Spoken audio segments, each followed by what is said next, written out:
Hello, today I'm going to be talking about ADHD. The estimated number of children aged 3 to 17 ever diagnosed with ADHD. According to the National Survey of Parents, it is 6,009,800 using data from 2016 to 2019.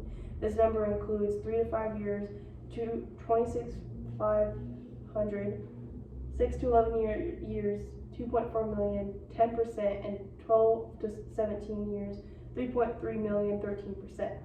Today we are going to learn about ADHD. We'll be discussing what ADHD is, its effects, and its treatments.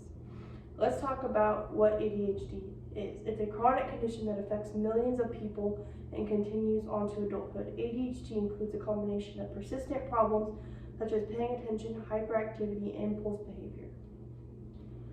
ADHD is most commonly diagnosed as a mental disorder in children. It is usually caught in the early school years, when a child begins to have problems paying attention. ADHD can't be prevented or cured, but there is alternative ways to fix it. The effects of ADHD can impact the way people react, think, and feel. If you live with ADHD, you will most likely have trouble focusing or find it hard to sit still while you're working in school. You might find yourself drawn to a task and forgetting to finish what you start. For example, a person with ADHD could be talking to you and then all of a sudden they start looking at their phone or doing something else. They are unaware that they exited the conversation. Some people with ADHD mainly have symptoms of inattention.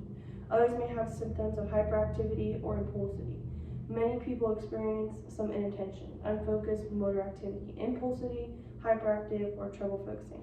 People with ADHD have these behaviors that are usually uncontrollable. There's treatment for the medication. ADHD can be managed with the right treatment. There are many treatment options depending on the person. Will depend on what works best for the individual. Also depending on how severe the ADHD is, stimulants and non-stimulants, which can both help focus with impulse control and help with behavior. Therapy is also another option. We're creating a list of tasks that the individual has to complete for the day. Individual can stay focused. Now that we have discussed what ADHD is, the effects, and the treatments, now let's discuss the physical and social effects. The physical effects are something like impulsivity, stress, anxiety, stomachache, decreased appetite, nervousness, mental health problems are common in ADHD. Some other physical effects are missing details and making careless mistakes in schoolwork, work, or during other activities such as sports or in clubs. Having difficulty paying attention, such as homework tasks, conversations, lectures, reading, or writing.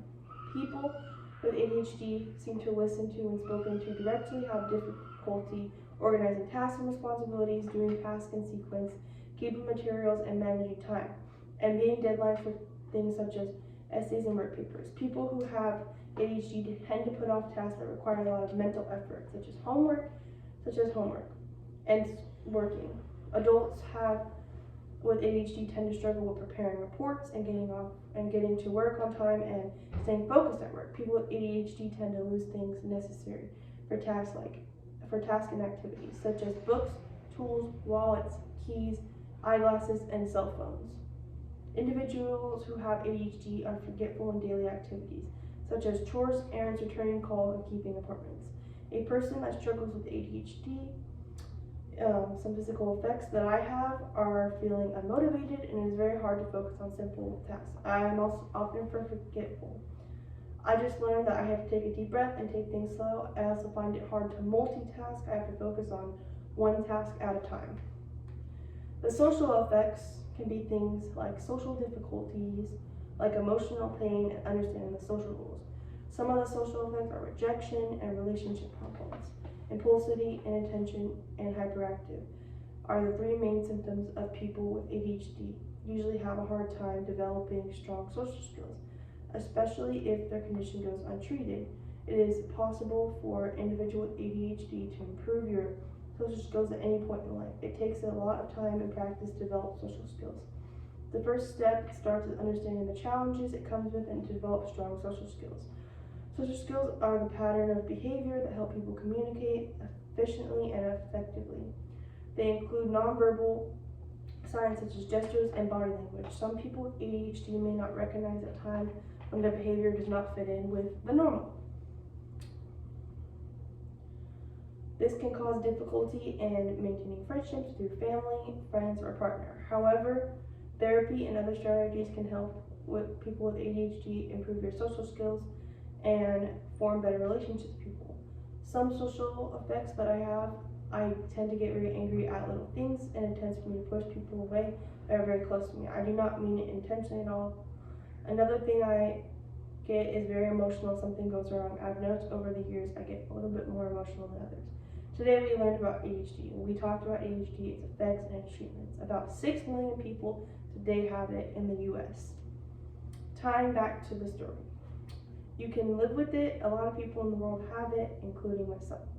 There are treatments and other coping ways you can deal with having ADHD. There are ways you can deal with ADHD without struggling. Lots of people are willing to talk about it and help you out. If you go to the right people, they will know